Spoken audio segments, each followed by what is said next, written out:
because I'm going to be reading from The Lost Tools of Learning. This is a paper read at the Vatican course in education in Oxford, 1947, by Dorothy Sayers, first published in 1948. So let's get right into this. That I, whose experience of teaching is extremely limited, should presume to discuss education is a matter, surely, that calls for no apology. It is a kind of behavior to which the present climate of opinion is wholly favorable. Bishops air their opinions about economics, biologists about metaphysics, inorganic chemists about theology. The most irrelevant people are appointed to highly technical ministries, and plain, blunt men write to the papers to say that Epstein and Picasso do not know how to draw. Up to a certain point, and provided the criticisms are made with a reasonable modesty, these activities are commendable. Too much specialization is not a good thing. There is also one excellent reason why the veriest amateur may feel entitled to have an opinion about education. And even before we started, someone in the chat, he said, I never heard that word before, veriest. And I don't know if I'm even pronouncing it correct. I never heard that word before either. It seems to mean, it was in the chat room, now where the heck is it? Must be in the previous page. Something about emphasis. No, I can't find it anymore. Well, that's strange. Yeah, here it is. I don't even remember using the word before, and neither do I. Veriest, I hope I'm pronouncing that right, adjective, used to emphasize the degree to which a description applies to someone or something. So everyone but the veriest greenhorn knows by now, something like that. So you learn new words along the way. Pala. So, where were we? Yeah, we read that. There is also an excellent reason why the veriest amateur may feel entitled to have an opinion about education. For if we are not all professional teachers, we have all, at some time or another, been taught. Even if we learned nothing, perhaps in particular if we learned nothing, our contribution to the discussion may have a potential value. However, it is in the highest degree improbable that the reforms I propose will ever be carried into effect. Neither the parents, nor the training colleagues, nor the examination boards, nor the boards of governors, nor the ministries of education would countenance them for a moment. For they amount to this, that if we are to produce a society of educated people, fitted to preserve their intellectual freedom amid the complex pressures of our modern society, this is 1947, remember that, we must turn back the wheel of progress some 400 or 500 years to the point at which education began to lose sight of its true object toward the end of the Middle Ages. She's referring here to a time, as I understand it, since I've been diving into this trivium thing, about the trivium and the quadrivium, in other words, the 7 liberal arts. Those are grammar, logic, and rhetoric, and especially in that order, there is another order would be wrong. And there's the quadrivium, which is arithmetic, geometry, music, and astronomy, which is also in that order and not in another order. So, before continuing here, before you dismiss me with the appropriate phrase, reactionary, romantic, medievalist, Laedator temporis acti, those sound like ad hominems to me, by the way, praiser of times past, it was that. I don't read Latin or Greek or whatever that is. Or whatever tag comes from to hand, I will ask you to consider one or two miscellaneous questions that hang about the back, perhaps, of all our minds, and occasionally pop out to worry us.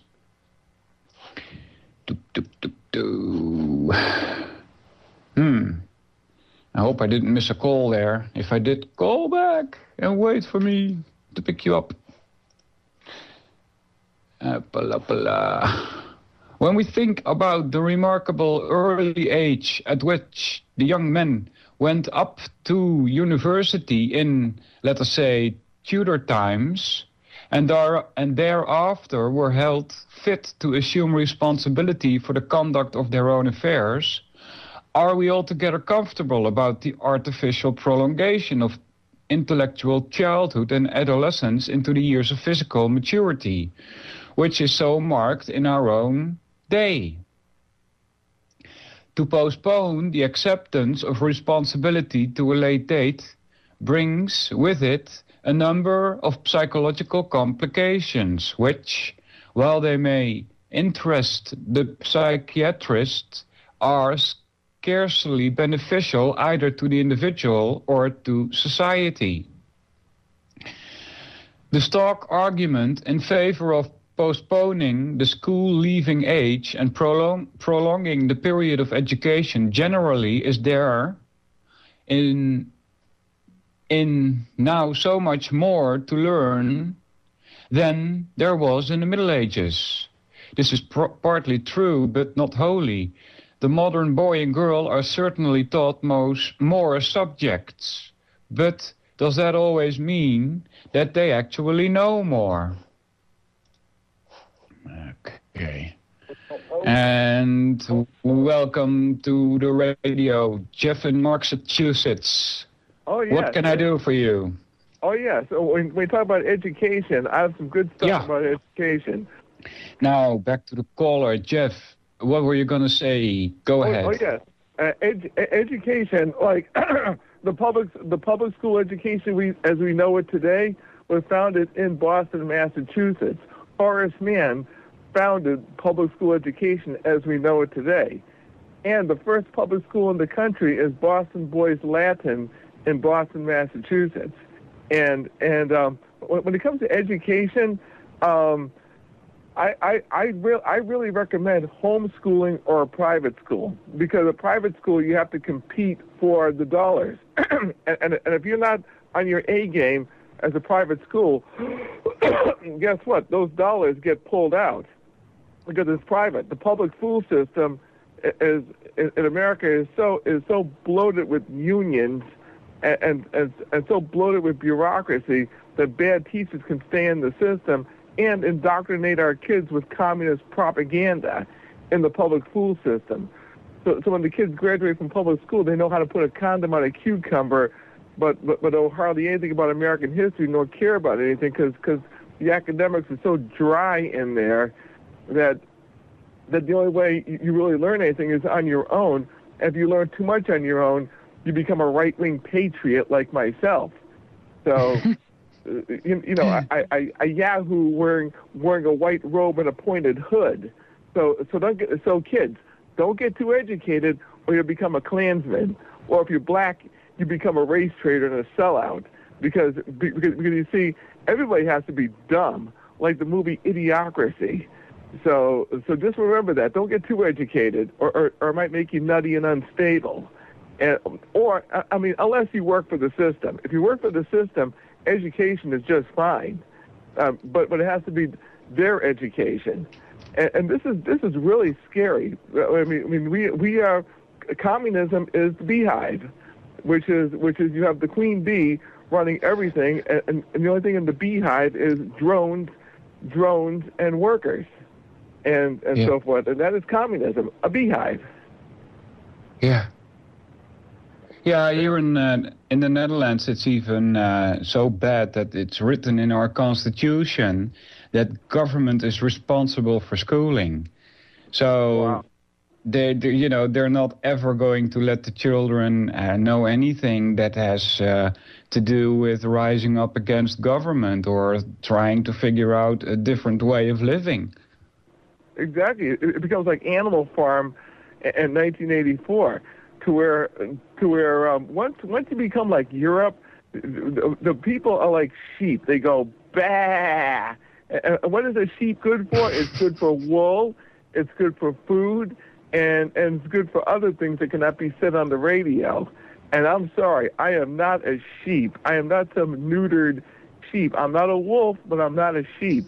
And that's what they hate. They hate people who think on their own 2 feet and have an opinion about something. And that's what the powers want to be shut down. There was a movie a long time ago called Pump Up the Volume by Christian Slater.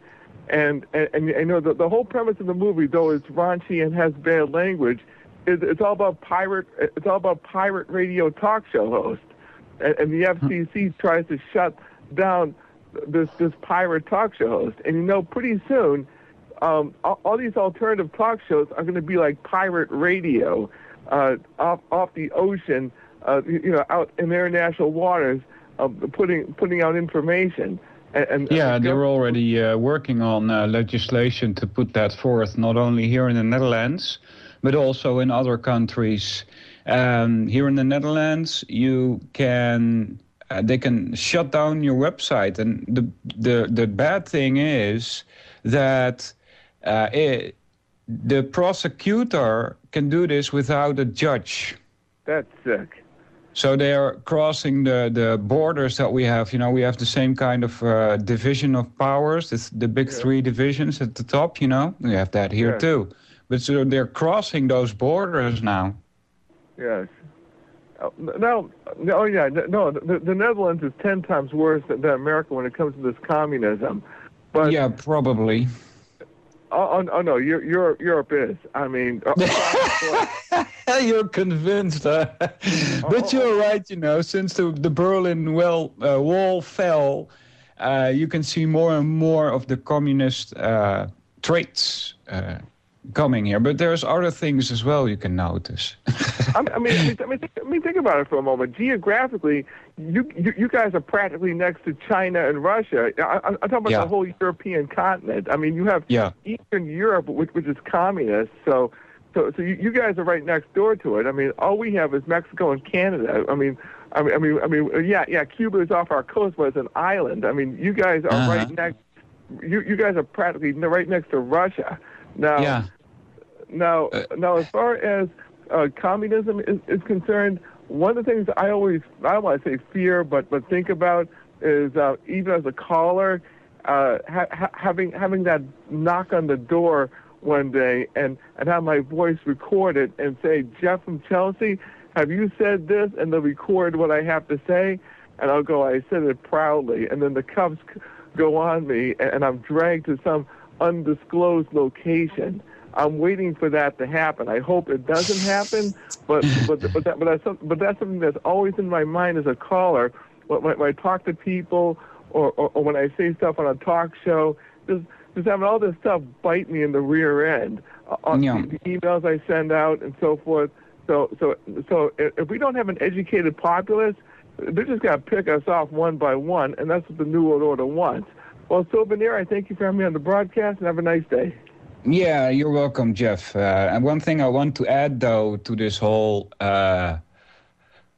conversation is that in the past, and I'm not talking long ago, people, there was this thing called the Cold War. And it was fake. There was not really a war going on.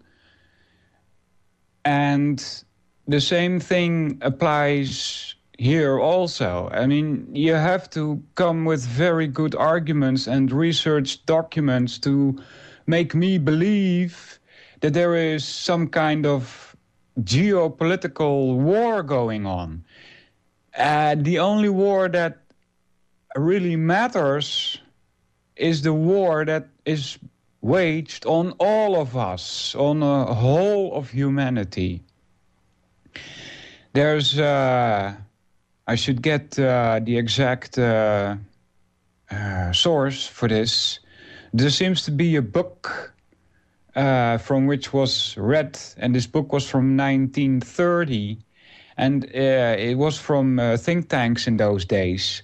And they were already then discussing and planning and deciding that China was going to be the mass producer of the world in this time.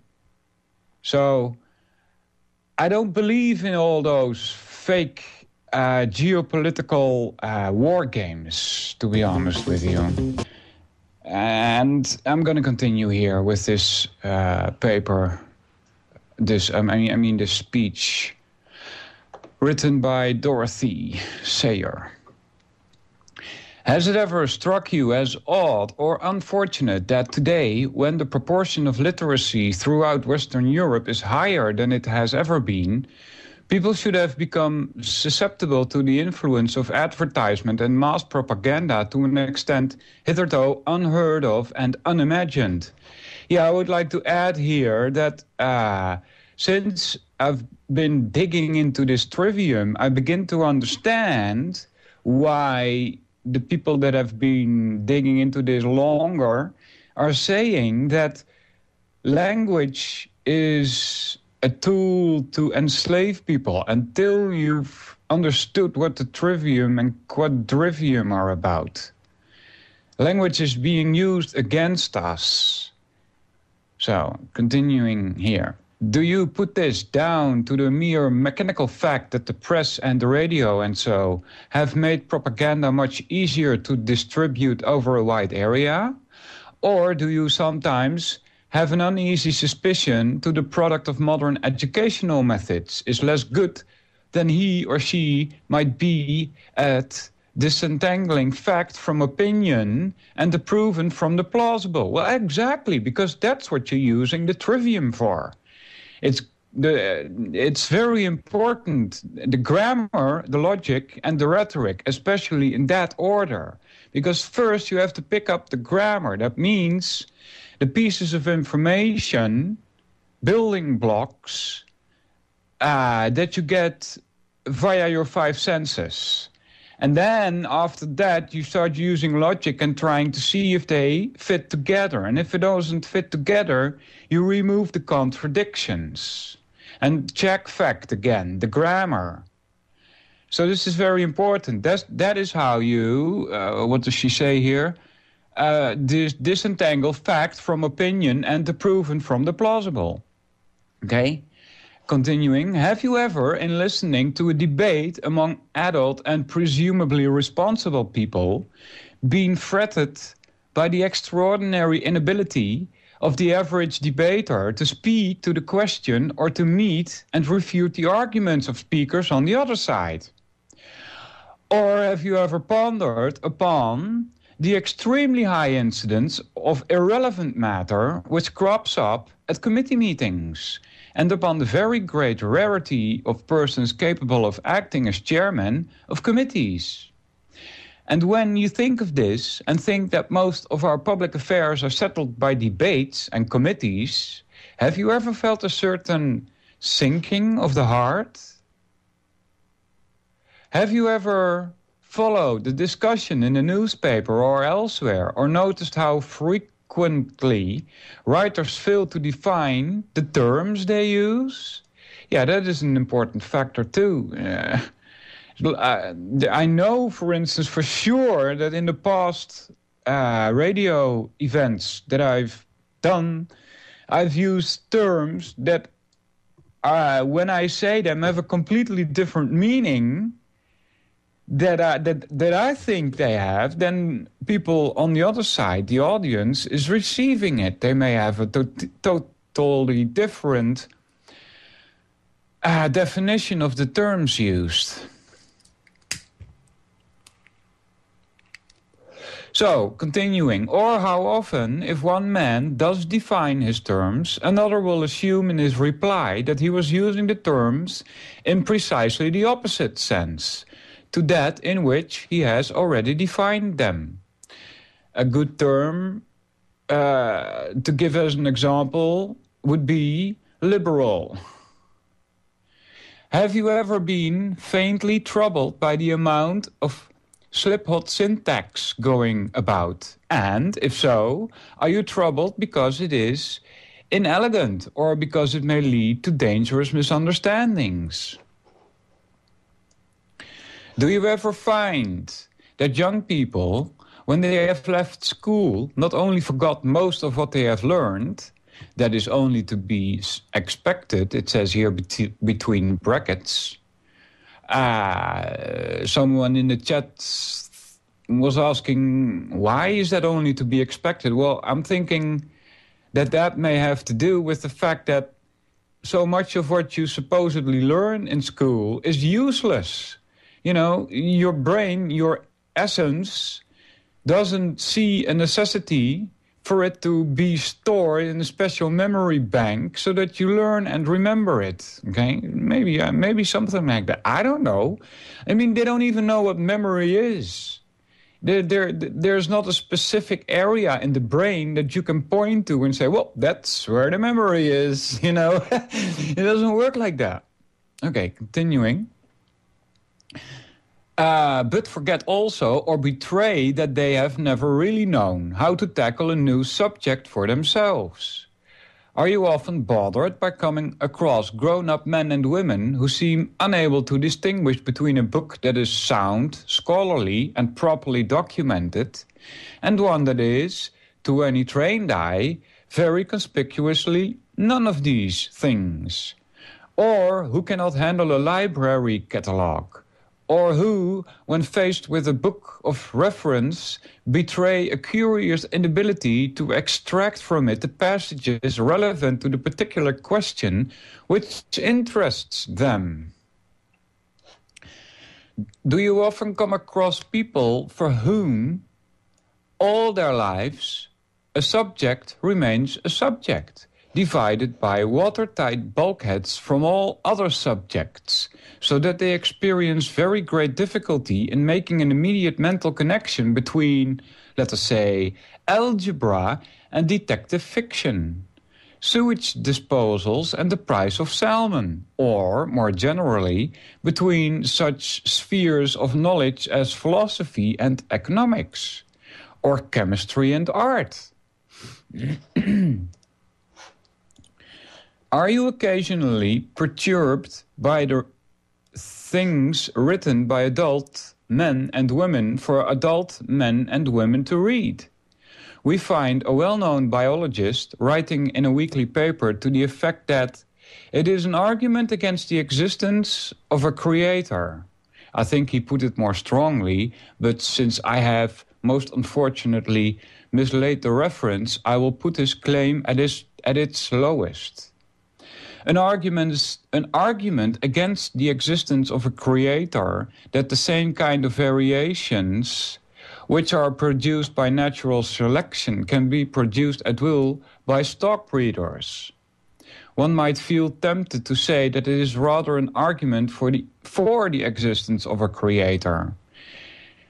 Indeed, actually, of course, it is neither. All it proves is that the same material causes recombination of the chromosomes by crossbreeding and so forth are sufficient to account for all observed variations, just as the various combinations of the same dozen tons are materially sufficient to account for Beethoven's Moonlight Sonata and the noise the cat makes by walking on the keys.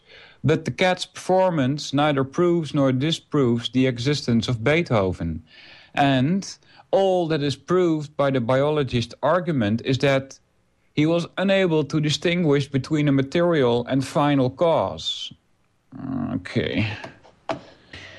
And I'm going to continue. That is, if I can find where we were. I think it was here. The Frenchman Alfred Épinous pointed out that certain species, ants and wasps, can only face horrors of life and death in association. I do not know what the Frenchman actually did say. What the Englishman says, he said, is patently meaningless. We cannot know whether life holds any horror for the ant, nor in what sense the isolated wasp, which you kill upon the window pane, can be said to face or not to face the horrors of death. The subject of the article is mass behavior in Maine, and the human motives have been unobtrusively transferred from the main proposition to the supporting instance. Thus, the argument in effect assumes what it set out to prove. Yeah, that's a logical fallacy. I believe that's begging the question, I'm not sure. A fact which would become immediately apparent if it were presented in a formal syllogism. What the heck is that? This is only a small and haphazard example of a vice which pervades whole books, particularly books written by men of science on metaphysical subjects.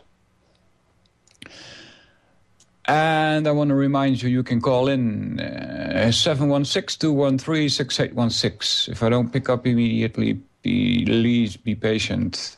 You can also join the chat if you have questions or you want to say something.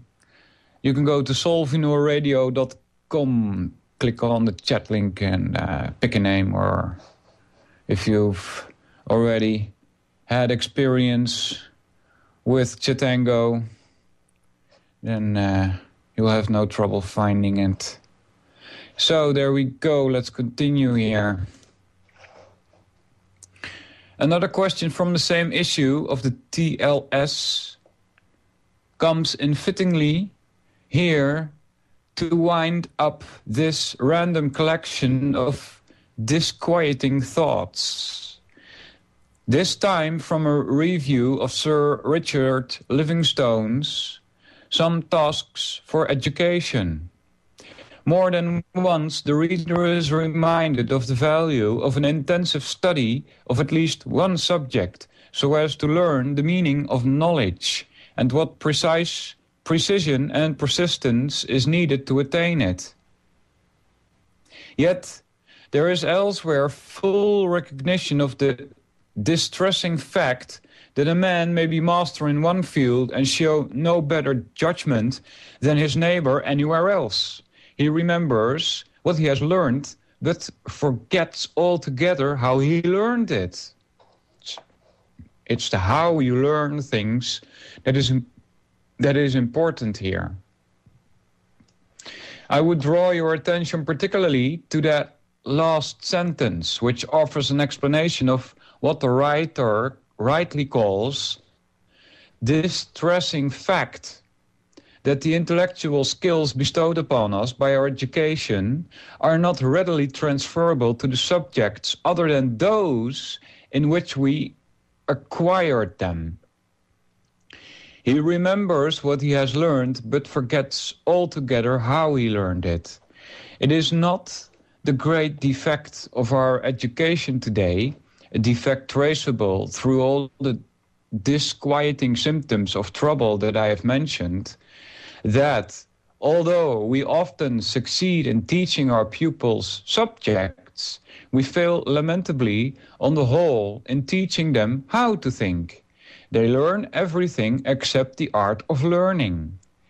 It is as though we had taught a child mechanically and by rule of thumb to play the harmonious blacksmith upon the piano, but had never taught him the scale or how to read the music, so that, having memorized the harmonious blacksmith, he still had not the faintest notion how to proceed from that to tackle the last rose of summer. This is also, it reminds me of the quadrivium, because like Dorothy says here, you can teach someone a song, but if you would have instead taught him what music is, he could have written his own songs. You see the difference? Well, continuing, why do I say as though in certain of the arts and crafts we sometimes do precisely this, requiring a child to express himself in paint before we teach him how to handle the colors and the brush. There is a school of thought which believes this to be right way to set about the job, but observe, it is not the way in which a trained craftsman will go about to teach himself a new medium. He, having learned by experience the best way to economize labor and take the thing by the right end, will start off by doodling about on an old piece of material in order to give himself the feel of the tool.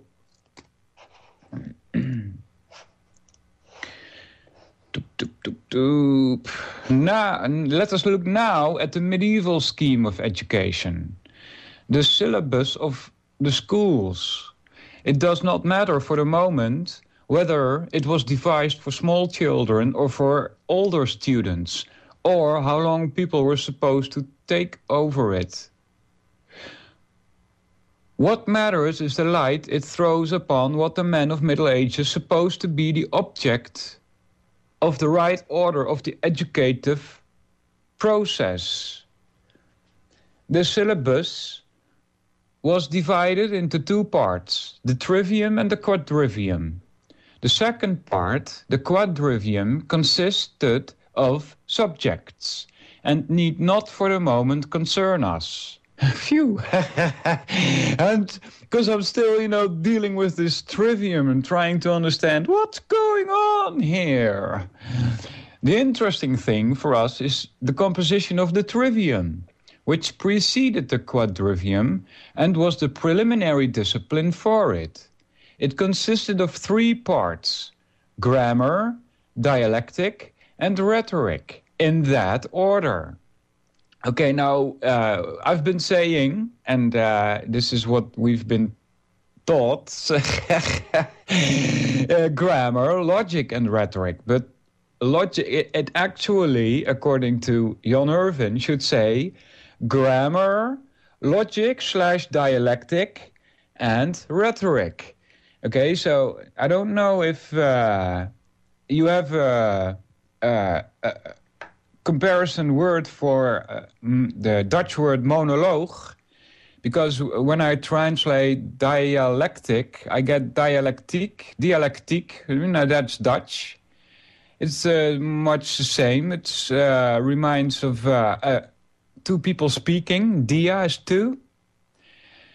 And so that's a way of logical reasoning, okay? Has nothing to do with Hegelian dialectic. That's where you form a triangle, which starts at the solution. Then there is a problem created, which evokes a wanted and predicted response, after which the already ready solution is presented. Okay, that's another thing. Don't confuse the two. So I don't know what monolectic, that probably doesn't exist, but that would be someone speaking alone, in Dutch monoloog.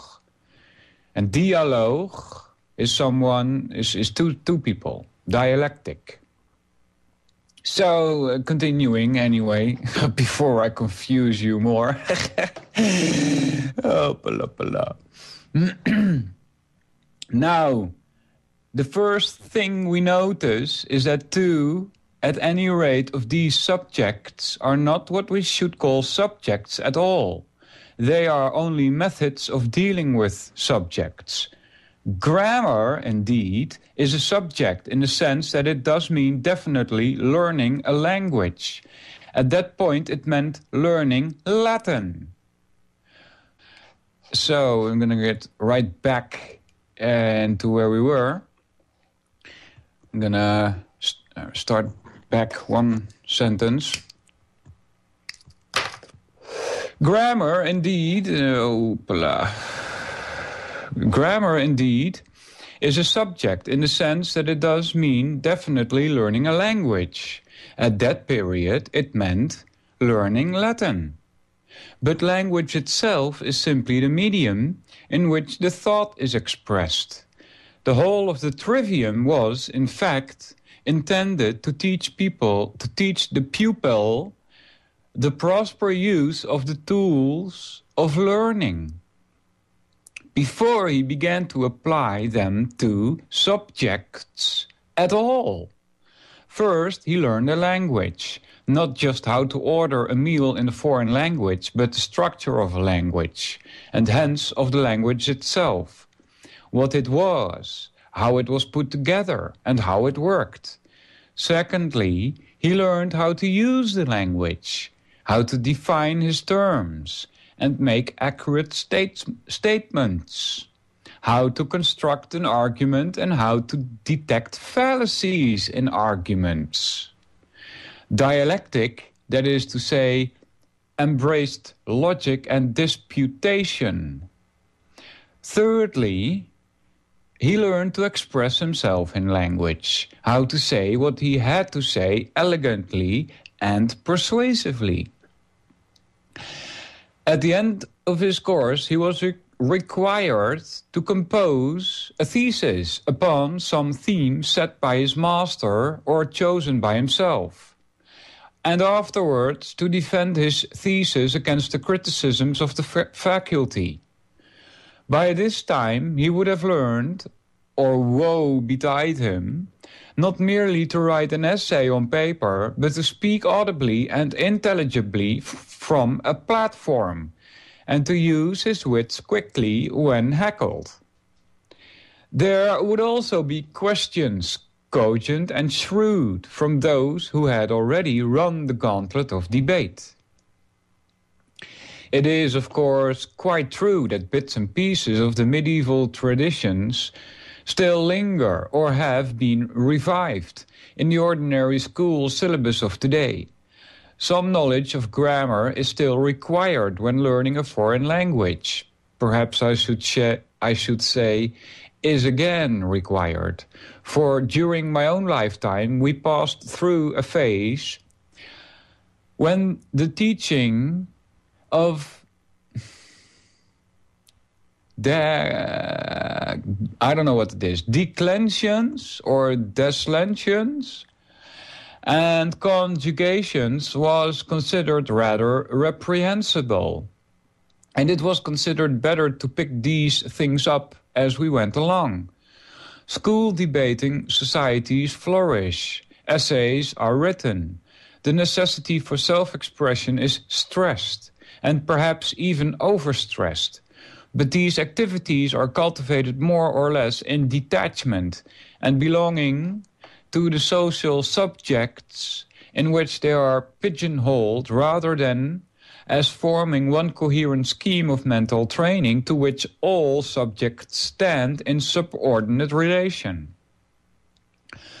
Grammar belongs especially to the subject of foreign languages, and essay writing to the subject called English, while dialectic has become almost entirely divorced from the rest of the curriculum and is frequently practiced unsystematically and out of school hours as a separate exercise.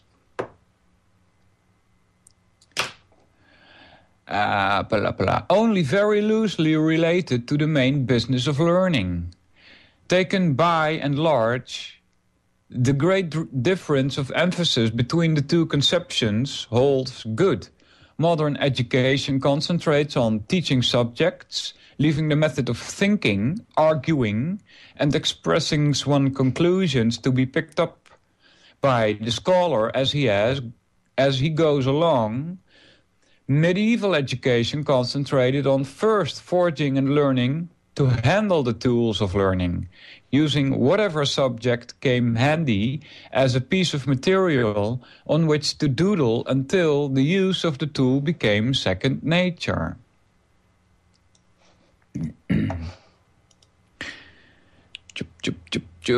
Everything okay? Yup. No callers. 716-213-6816.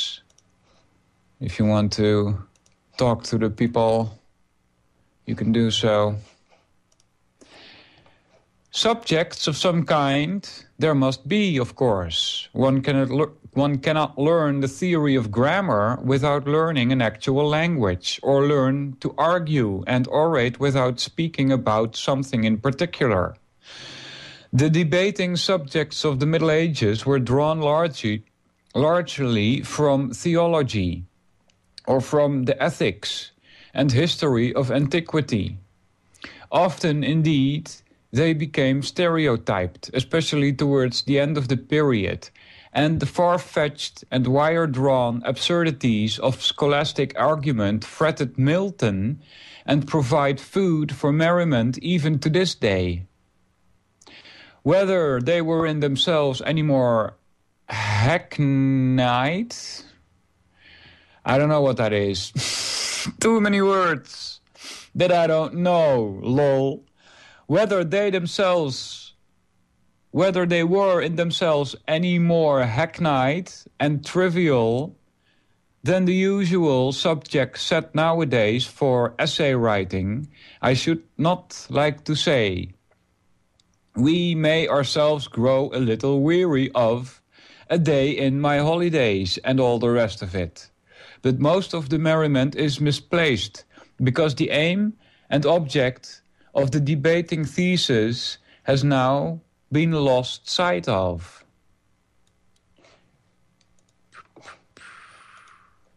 A glib speaker in the brain's trust once entertained his audience and reduced the late Charles Williams to helpless ragab by asserting that in the Middle Ages it was a matter of faith to know how many archangels could dance on the point of a needle.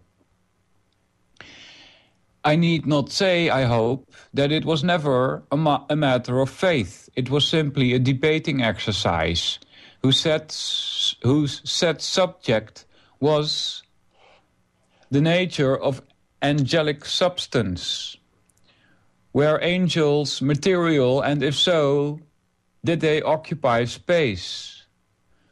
The answer usually adjudged correct is, I believe, that angels are pure intelligence, not material, but limited, so that they may have locations in space, but not extension.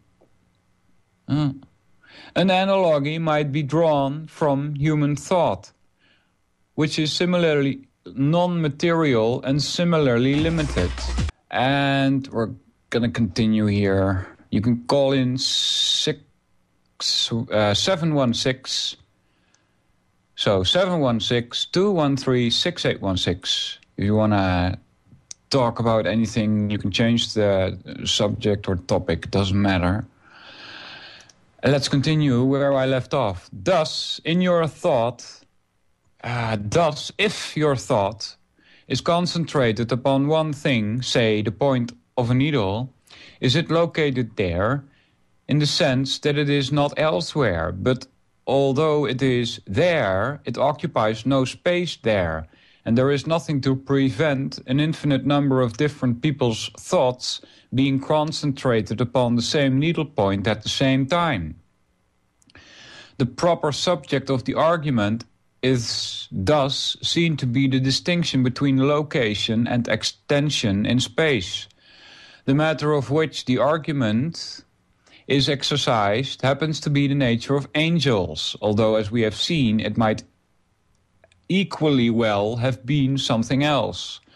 The practical lesson to draw from the argument is not to use words like there in a loose and unscientific way, without specifying whether you mean located there or occupying space there.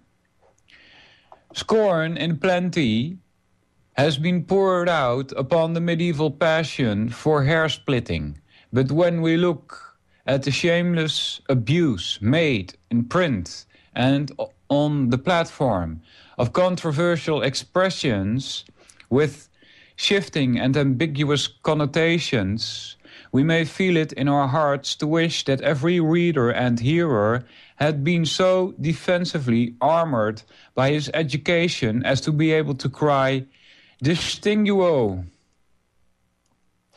For we let our young men and women go around unarmed, in a day when armor was never so necessary.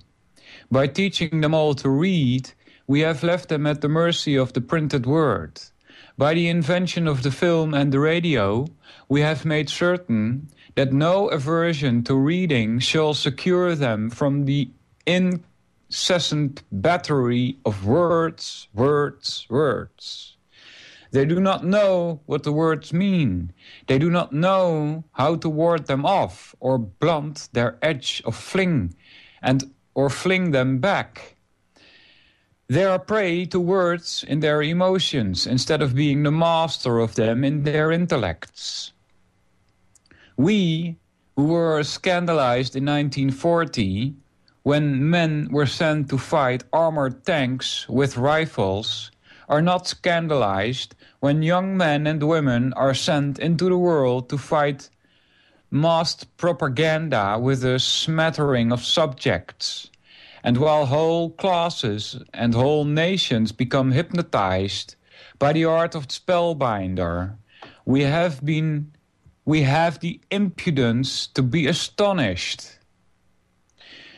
We dole out lip service to the importance of education, lip service, and, just occasionally, a little grant of money. We postpone the school-leaving age and plan to build bigger and better schools. The teachers slave consensually in and out of school hours. And yet, as I believe, all this devoted effort is largely frustrated because we have lost the tools of learning, and in their absence can only make a botched and piecemeal job of it. What then are we to do? We cannot go back to the Middle Ages. That is a cry to which we have become accustomed. We cannot go back, or can we? Distinguo. I should like every term in that proposition defined. Does go back mean a retrogression in time, or the revision of an error? The first is clearly impossible per se. The second is a thing which wise men do every day. Cannot. Does this mean that our behavior is determined irreversibly, or merely that such an action would be very difficult in view of the opposition it would provoke? Obviously, the 20th century is not and cannot be the 14th. But if the Middle Ages is, in this context, simply a picturesque phrase denoting a particular educational theory, there seems to be no a priori reason why we should not go back to it with modifications, as we have already gone back with modifications to, let us say, the idea of playing Shakespeare's plays as he wrote them, and not in the modernized versions of Cibber and Garrick, which one seemed to be the latest thing in theatrical progress. Let us assume ourselves, well, by the way, maybe I want to tell this, because it reminds me of this. She's talking about Shakespeare, right? In medieval times, and I've been told this, I'm not that old myself, it was usual that every now and then a group of people would appear and get up on the stage, and everybody was forced to look at their play. This is how culture was created, because what happened is that the people seeing the play would start mimicking what they saw on the play. And so theater has always been a way to influence the people. And so when she says here, when she's talking about the modernized versions, which seem to be the latest thing in theoretical progress, it's actually the latest thing in the further dumbing down and demoralizing and dehumanizing of society and humans. That's what it's about. Continuing, let us assume ourselves by imagining that such progressive retrogression is possible.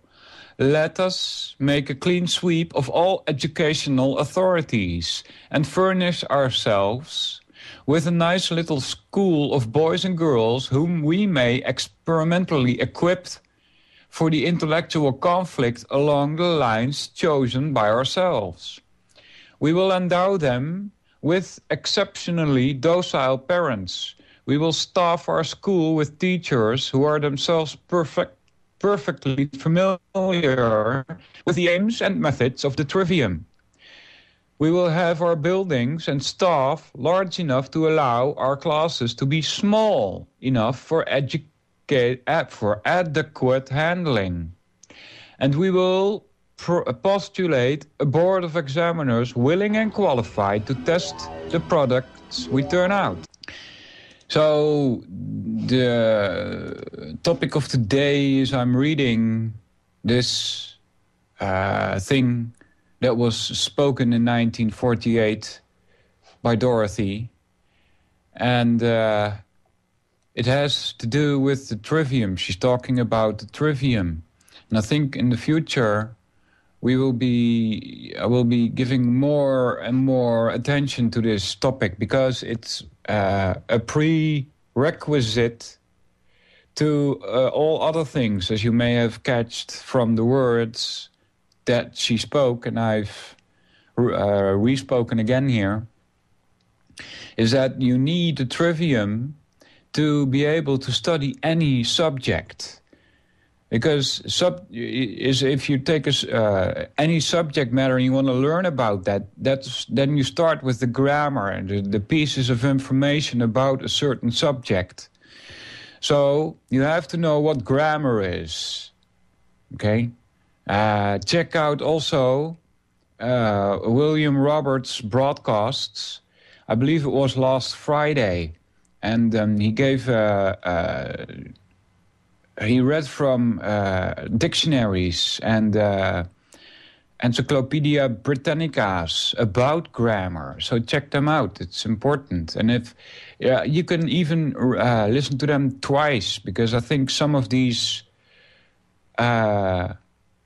broadcasts contain so much information that you may not pick it up, all of it, in the first go. So don't hesitate to listen to it again. So getting back to why it's important, if you want to learn something about a subject, you get the information about the subject, that's your grammar. Then you're using logic to understand the grammar. And then that makes it knowledge if you understand it, if it if your logic is used on the subject, on the grammar, on the information presented, no, it doesn't matter what kind of information. If it stands the test of your logic, then it becomes knowledge. And then you can take the step to rhetoric and tell other people about it. So you need to understand grammar, logic, and rhetoric, or grammar, logic / dialectic and rhetoric, before you can study any other topic, to be honest. Okay, so let's continue here reading. You can still call in 716-213-6816. If I don't pick up immediately, that's because I'm reading and I'll be checking the call board now and then, though. So continuing, but first, what age shall the children be? Well, if one is to educate them on novel lines, it will be better that they should have nothing to unlearn. Besides, one cannot begin a good thing too early, and the trivium is by its nature not learning, but a preparation for learning. We will therefore catch them young, requiring of our pupils only that they shall be able to read, write, and cipher. My views about child psychology are, I admit, neither orthodox nor enlightened. Looking back upon myself, since I am the child I know best and the only child I can pretend to know from inside, I recognize 3 states of development. These, in a rough and a ready fashion, I will call the Pole Parrot, the Pert, and the Poetic. The latter coinciding approximately with the onset of puberty. The Pole Parrot stage is the one in which learning by heart is easy and, on the whole, pleasurable, whereas reasoning is difficult and, on the whole, little relished. At this age, one readily memorizes the shapes and appearances of things, one likes to recite the number plates of cars. One rejoices in the chanting of rhymes and the rumble of thunder of unintelligible polysyllables. One enjoys the mere accumulation of things. The pert age, which follows upon this and naturally overlaps it to some extent, is characterized by contradicting, answering back, liking to catch people out, especially one's elders, and by the propounding of conundrums, a bit wrong toning there, and by the propounding of conundrums. Its nuisance value is extremely high. It usually sets in about the 4th form. The poetic age is properly known as the difficult age. Not properly, but popularly. It is self-centered. It yearns to express itself. It rather specializes in being misunderstood. It is restless, and tries to achieve independence. And with good luck and good guidance, it should show the beginnings of creativeness, a reaching out towards a synthesis of what it already knows, and a deliberate eagerness to know and do one thing in preference to all others. Now it seems to me that the layout of the trivium adapts itself with a singular appropriateness to these 3 ages. Grammar to the Pelporet, dialectic to the Pert, and rhetoric to the poetic age. So you see, she is having it in the right order here. This is the right order in which to get a hold of the trivium. She continues, let us begin then with grammar. This, in practice, means the grammar of some language in particular, and it must be an inflected language. The grammatical structure of an uninflected language is far too analytical to be tackled by anyone without previous practice in dialectic. Moreover, the inflected languages interpret the uninflected, whereas uninflected are of little use in interpreting the inflected. Okay, this is annoying. I got to know what inflected is, so I'm gonna go in the break and look up what that is. I will say at once, quite firmly, that the best grounding for education is the Latin grammar. I say this not because Latin is traditional and medieval, but simply because even a rudimentary knowledge of Latin cuts down the labor and pains of learning almost any other subject by at least 50%. It is the key to the vocabulary and structure of all the Teutonic languages. Let's get back into this. I looked up inflected.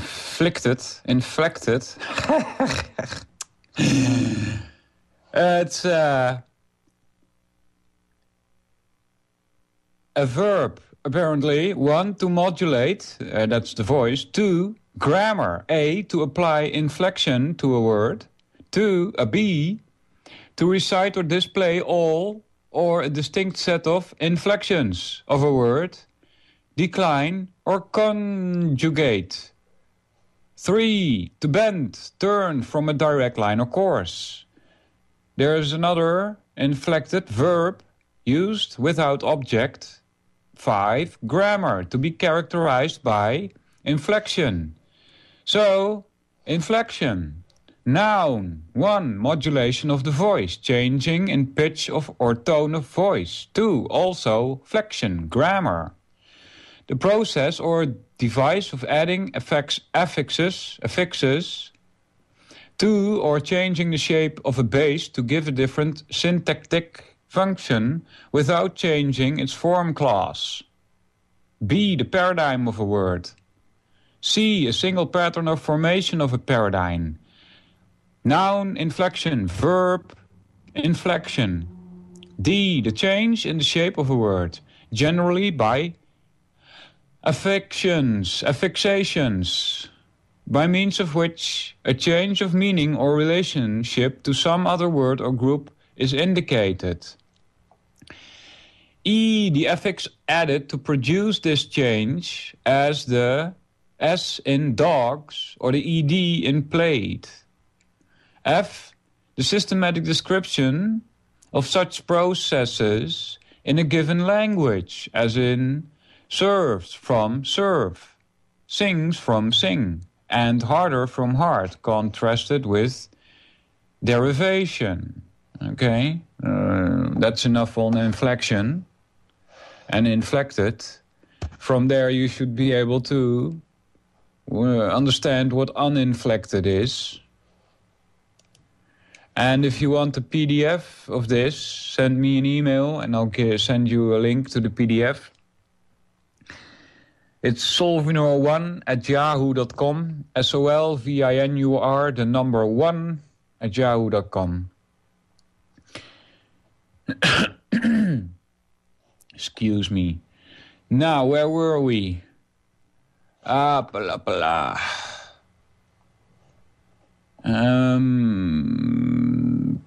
We were here.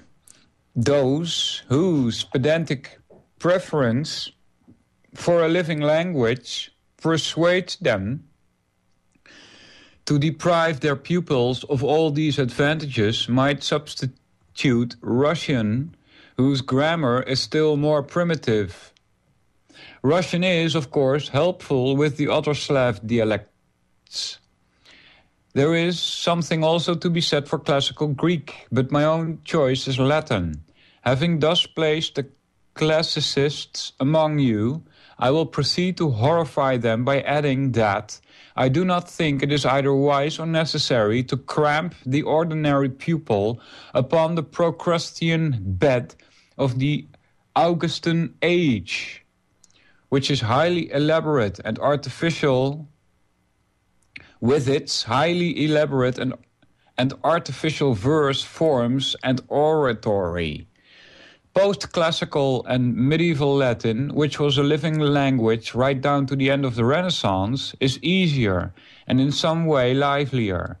A study of it helps to dispel the widespread notion that learning and literature came to a full stop when Christ was born and only woke up again at the dissolution of the monasteries.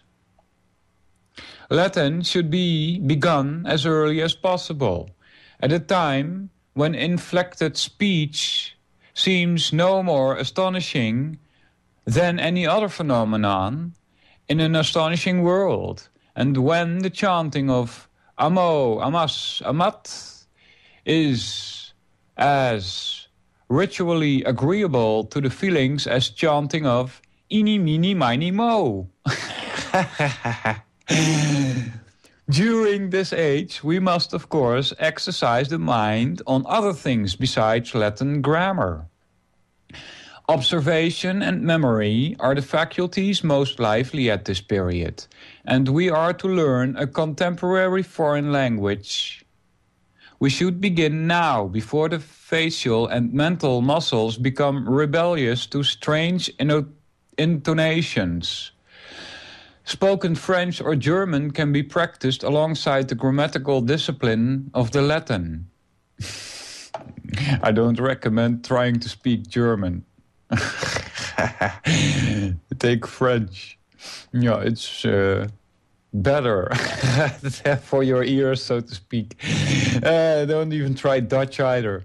In English, meanwhile, verse and prose can be learned by heart, and the pupil's memory should be stored with stories of every kind, classical myth, European legend, and so forth. I do not think that the classical stories and the masterpieces of ancient literature should be made the vile bodies on which to practice the techniques of grammar. That was a fault of the medieval education which we need not perpetuate. The stories can be enjoyed and remembered in English and related to their origin at the subsequent stage. Recitation aloud should be practiced individually and in chorus. We must not forget that we are laying the groundwork for disputation and rhetoric. The grammar of history should consist, I think, of dates, events, anecdotes, and personalities. A set of dates to which one can peg all later historical knowledge is of enormous help later on in establishing the perspective of history. It does not greatly matter which dates. Those of the kings of England will do very nicely, provided that they are accompanied by pictures of costumes, architecture, and other everyday things, so that the mere mention of a date calls up a very strong visual presentment of the whole period. Geography will similarly be presented in its factual aspect, with map, natural features, and visual presentment of costumes, flora, fauna, and so on. And I believe, myself, that the discredited and old-fashioned memorizing of a few capital cities, rivers, mountain ranges, etc., do not harm. Stamp collecting may be encouraged.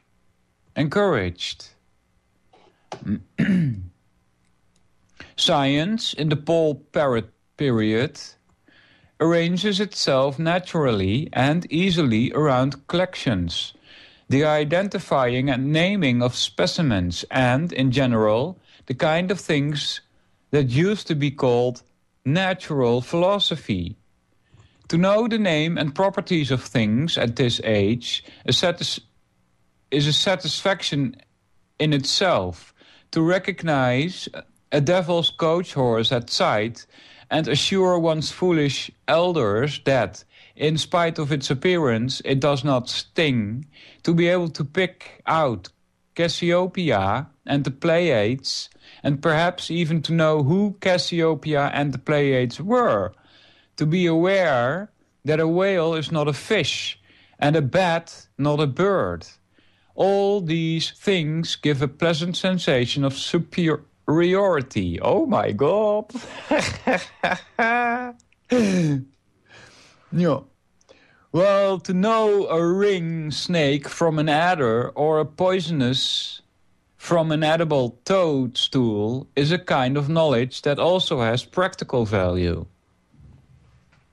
The grammar of mathematics begins, of course, with the multiplication table, which, if not learned now, will never be learned with pleasure, and with the recognition of geometrical shapes and the grouping of numbers. One sec. Okay. And the grouping of numbers, I should have said. These exercises lead naturally to the doing of simple sums in arithmetic. More complicated mathematical processes may and perhaps should be postponed for the reason which will presently appear. And I see that it's almost time to stop, so I'm going to continue this next week. We're almost 2/3 of the way, so we should be able to end this next week. So I want to thank you all for listening.